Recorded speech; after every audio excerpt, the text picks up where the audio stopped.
বন্ধুরা, তো চলে এসেছি নতুন একটা ভিডিও নিয়ে, মুভি রিভিউ পার্সনে। তো আজকে যে মুভিটা নিয়ে রিভিউ করব সেটা হচ্ছে আহ, এই রি- মানে ক্রিসমাসে বাংলার থার্ড রিলিজ, ঠিক আছে, যেটা আমি বলেছিলাম যে একটা স্লিপার হিট হতে পারে, এবং যেটা ট্রেলারটা দেখে আমার খুব পছন্দ হয়েছিল। তো তো সেটাতে আমি বলেছিলাম, এবং হচ্ছে কোয়েল মল্লিক অভিনীত, কোয়েল মল্লিক এবং হচ্ছে গৌরব অভিনীত, এবং হচ্ছে যে অরিন্দম শীল পরিচালিত মুভি মিতিন মাঝি একটি খুনের সন্ধানে। তো আগে আমি একটা কারণ মানুষ তো এতক্ষণ ধরে দেখবে না, আমি জানি, ভিডিওতে যখন ডিটেলিং করে বলবো, কারণ মানুষের অ্যাকচুয়ালি ধৈর্যটা খুব কমই থাকে। তো সেই জন্য আমি কী হয়েছি যে এখন একটা নিয়ম শুরু করেছি, সেটা হচ্ছে স্টার্টিংয়েই আমি অ্যাকচুয়ালি স্টোরিটা বলে দেন বলে দেবো কীরকম। তো স্টোরিটা হচ্ছে একটা আহ, মানে স্টোরিটা হচ্ছে যে একটা ফ্ল্যাটে হচ্ছে একটা খুন হবে, এবং খুনটা হওয়ার পরে খুনটা যে হবে তার ইনভেস্টিগেশন দেওয়া হবে কোয়েন মল্লিককে, এবং সেটার বেস করে কীভাবে খুন হয়েছে। অ্যাকচুয়ালি যেটা সাসপেন্স থ্রিলার, যে তিনটেই কোশ্চেন থাকে: কীভাবে খুন হবে, কেন খুন করেছে, কে খুন করেছে। তো এই তিনটের হচ্ছে রয়েছে তিনটে মানে জিনিস জানতে গেলে সিনেমা না, নিকটবর্তী সিনেমা হলে গিয়ে আপনি দেখে আসুন, এবং অবশ্যই তারপরে জানাবেন, ঠিক আছে। এবার আপনি কীরকম হয়েছে, আমি একটাই কথা বলবো যে হ্যাঁ, ট্রেলারটা যতটা এক্সপেকটেশন দিয়েছিল ততটা এক্সপেকটেশন মিট না হলেও one time watchable, decent watchable movie. এবং বাংলাতে আমার কিন্তু মুভিটা, বাংলায় যদি আমি পার্সপেক্টিভে দেখে মুভিটা ভালো লেগেছে আমার, ঠিক আছে। এটা আমার একান্তই মত, ঠিক আছে। এবারে মুভিটার মধ্যে অনেক পজিটিভ দিক আছে, অনেক নেগেটিভ দিক আছে, ঠিক আছে। তো পজিটিভ দিকটাতে আগে এবারে বলি। এবার যদি যারা ইন্টারেস্টেড নয় তারা তো ওইটুকু দেখেই বুঝে যাবে, ঠিক আছে, যতজন দেখবে আমার চ্যানেলে ভিডিও। তো ফার্স্টে আমি পজিটিভ দিকটাতে আমি আগে আসি। তো পজিটিভ দিকটাতে যেটা হচ্ছে, ফার্স্টেই আমি বলবো কোয়েল মল্লিকের দুর্দান্ত অ্যাক্টিং, দুর্দান্ত অ্যাক্টিং। অ্যাকচুয়ালি স্বার্থপরে এর একটা পুরো আলাদা জনারে ছিল, ফ্যামিলি ড্রামা ছিল, সেখান থেকে হঠাৎ করে মুভ করেছে একটা থ্রিলার মুভিতে, এবং সেখানে হচ্ছে অ্যাক্টিং এবং অ্যাকসেন্ট তার সাথে হচ্ছে দারুণ লেগেছে। গৌরবের অ্যাক্টিং খুব সুন্দর, এবং অন্যান্য যে অ্যাক্টিং স্টাররা রয়েছে প্রত্যেকেই কিন্তু ভালো অ্যাক্টিং করেছে এবং ভালো অ্যাক্টিং দেখিয়েছে, এবং সত্যি ভালো লেগেছে।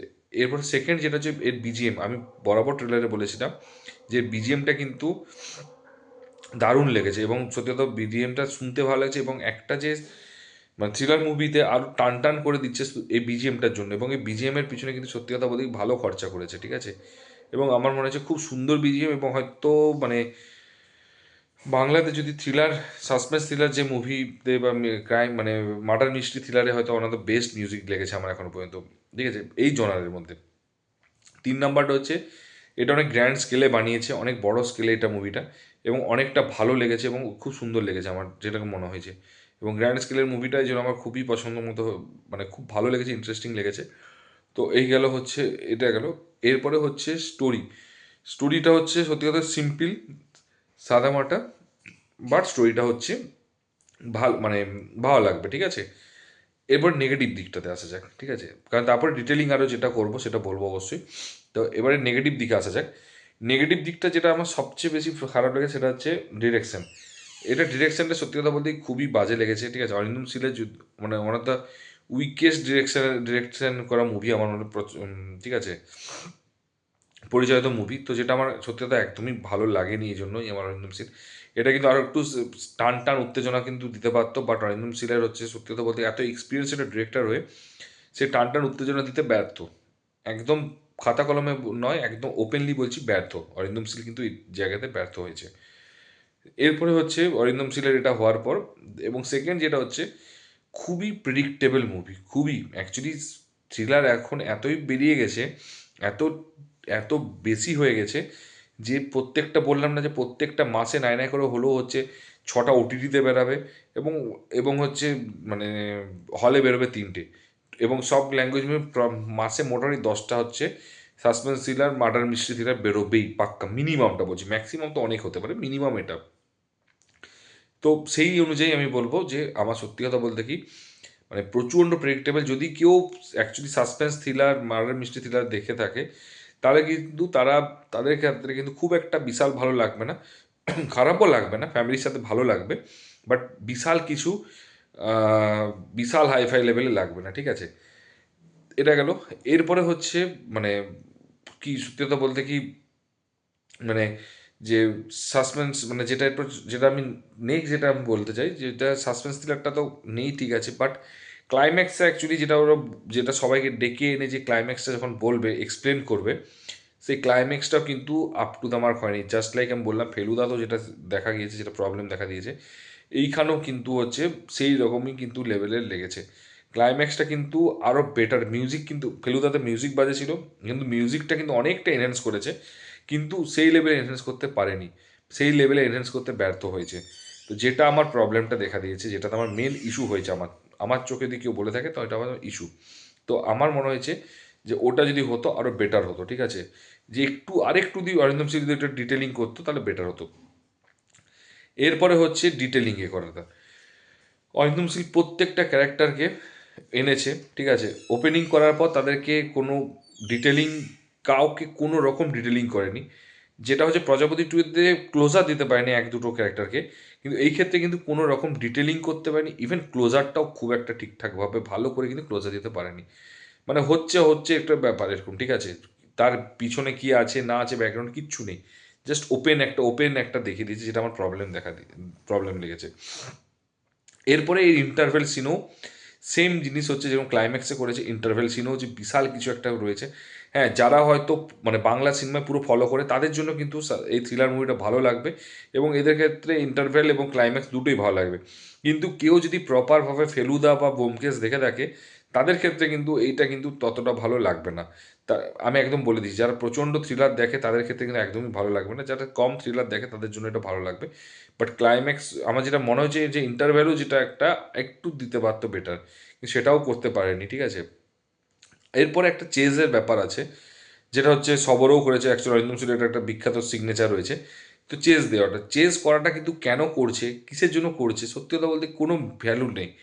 এবং যে অ্যাকশনগুলো রয়েছে, অ্যাকশনগুলো সত্যি কথা বলতে কি এত ভালো কোরিওগ্রাফি করেছে, কিন্তু সত্যি কথা বলতে একটা কথা আছে জানো তো, তুমি ধরো একটা কার সাথে, বন্ধুর সাথে তুমি ডিসকাশন করছো, কিছু একটা হলো, হয়তো কিছু একটা হলো, তুমি মারপিট শুরু করে দিলে, মানে সেটাতে আমার খুব অকওয়ার্ড লেগেছে। মানে ভাই অ্যাকশনটা আমি যেটা করছি সেটা এতটা অকওয়ার্ড হয়েছে না, যেটা আমার সবচেয়ে বড় প্রবলেম। আমার আমার চোখে দিকেও বলে থাকে, আমার একটা প্রবলেমটা ক্রিয়েট করেছে, আমার আমার মনে হয়েছে। তো ওই অ্যাকশনটা সত্যি কথা বলতে কি দরকার, এটাও না যে যে যদি তুমি কোয়েলের পার্সপেক্টিভে দেখো যে অ্যাকশন মুভি করেছে, ওর অ্যাকশনটা ভালো লেগেছে, ওর অ্যাকশনটা ইউনিক লেগেছে, ঠিক অপোজিটে এই পার্সপেক্টিভেও দেখো যে অ্যাকশনটা কি দরকার ছিল আদৌ। আমি বলছি অ্যাকশনটা দরকার ছিল না। কেন কেন অ্যাকশনটা করেছে আমি সত্যি কথা বলতে জানি না। তারপর একটা স্টান্ট আছে বাইকের, যেটা ক্রস করে যেটা বন্দুকটা নিয়ে হচ্ছে ইয়ে করবে, সেই জায়গাটা কি দরকার ছিল আমি সত্যি কথা বলতে জানি না। মানে কুল হতে গিয়েছিল হয়তো অরিন্দম সিং সেই জায়গাটাতে। আমি পার্সোনালি বলছি উনি যথেষ্ট ভালো ডিরেক্টর, আমি ওনাকে রিভিউ করছি মানে ওনাকে আমি রোস্ট করছি না, একদমই না, বাট আমি বলছি যে কুল হতে, ঠিক আছে, ওইটা কোনো দরকার ছিল না। কারণ অ্যাজ এ আমি যদি কেউ, আমি এখনও বলছি, যদি কেউ সুপারস্টার হয় মেয়েদের মধ্যে, আমি একটাই কথা হলো কোয়েল মল্লিক হচ্ছে একমাত্র সুপারস্টার, একমাত্র ভদ্র এবং একমাত্র মানে দারুণ অ্যাক্ট্রেস, ঠিক আছে। তো ব্যাপারটা হচ্ছে যে মানে ওই অ্যাকশনগুলো দরকার ছিল না। তো আমার যেটা প্রবলেম দেখা দিয়েছে, ঠিক আছে, তো বললাম না মানে বেশি মানে অ্যাকচুয়ালি যদি দেখতে চাও, যদি তুমি অ্যাজ এ মানে ফার্স্ট টাইম যদি তুমি থ্রিলার মুভি লাভার হো, তাহলে তুমি 5-এর মধ্যে তুমি 2.5 দেবে। যদি তুমি অ্যাকচুয়ালি থ্রিলার মানে মুভি খুব কম দেখো, তাহলে কিন্তু তারা কিন্তু 3 to 3.5 দেবে। অ্যান্ড আমি বলছি যথেষ্ট ভালো লাগবে তাদের জন্য, ঠিক আছে। এবারে যেটার জন্য স্পেশালি মানে বলা, যেটা হচ্ছে কথা যে কোয়েল মল্লিক, আবারও বলছি যে এই যে মুভিটাতে সত্যি কথা বলতে ডিরেকশন, স্ক্রিন প্লে সত্যি খুব বাজে ছিল, কিন্তু ডিরেকশনটা স্পেশালি বাজে ছিল, পরিচালনাটা। কিন্তু সত্যি কথা বলতে মিউজিক এবং হচ্ছে প্রত্যেকটা অ্যাক্টার কিন্তু ভালো অ্যাক্টার এখানে ইউজ করেছে। তো প্রত্যেকটা অ্যাক্টারের অ্যাক্টিং স্কিলের উপর ডিপেন্ড করে, জোর করে, মানে তাদের উপরে বেস করে মুভিটা হচ্ছে একটা ভালো জায়গায় নিয়ে গেছে। এবং পুরো ক্রেডিটটা আমি বলবো যে অ্যাক্টার, অ্যাক্ট্রেস এবং মিউজিকের উপর, ঠিক আছে। এবং হ্যাঁ, স্কেলটা কিন্তু এটা কিন্তু অন্যান্য মিতিন মাসির থেকে এর স্কেলটা কিন্তু অনেকটা হাই ছিল, এবং এর সিনেমাটোগ্রাফিও কিন্তু বেটার ছিল। হ্যাঁ, পজিটিভের মধ্যে সিনেমাটোগ্রাফি, এডিটিং যথেষ্ট ভালো ছিল। তো ব্যাপারটা হচ্ছে যে বললাম তো যে সিনেমাটোগ্রাফি এবং হচ্ছে প্রত্যেকের অ্যাক্টিং প্লাস বিজিএমটার জন্য পুরো মুভিটা হচ্ছে আমি বলবো যে মানে অনেকটা হাই গেছে, এবং যেটুকু যে পয়েন্ট পাওয়া হয়েছে বা রেটিং মানুষ দেবে সেটা হচ্ছে এইটার জন্যই। তো এবং হচ্ছে সবচেয়ে বড় কথা হচ্ছে ফার্স্ট আধ ঘন্টার মধ্যেই তুমি মোটামুটিভাবে তুমি অ্যাজিউম করে দিতে পারবে এই একটা প্রথম সাসপেন্স থ্রিলার মুভি। যদি তুমি দেখে থাকো, প্রচুর সাসপেন্স থ্রিলার মুভি দেখে থাকো, তুমি হাফ অ্যান আওয়ারের মধ্যে তুমি বুঝে যাবে কে খুনি। এটা সবচেয়ে বাজে লেগেছে। এবার কিছু কিছু স্টোরির একটা জিনিস কি, যে তুমি খুনিটা দেখে নিলে, বাট সেটা কীভাবে তুমি মানে ধরবে, তাকে কীভাবে প্রমাণ করবে, সেটা উপরেও কিন্তু এটা ফোকাস করতে পারতো, বাট সেটা ফোকাস করেনি। তাকে মনে হচ্ছে না জোর করে নাটক করছে একটা, তাকে খোঁজার জন্য, ঠিক আছে। এটাই ছিল আমার মিতিন মাসি 3, অ্যাকচুয়ালি মিতিন মাসি একটি খুনির সন্ধানে। তো এটাই ছিল খুনির সন্ধানে, এটাই ছিল রিভিউ। যদি তোমাদের মানে অলরেডি দেখে থাকো মুভিটা, অবশ্যই কিন্তু কমেন্ট বক্সে জানিও কেমন লেগেছে। আর আর যদি ভালো, আমার সাথে যদি মানে মতের মিল হয়, তাহলে অবশ্যই কিন্তু সেটা জানিও। যদি ভিডিওটা ভালো লেগে থাকে, তাহলে অবশ্যই কিন্তু লাইক কমেন্ট শেয়ার করো।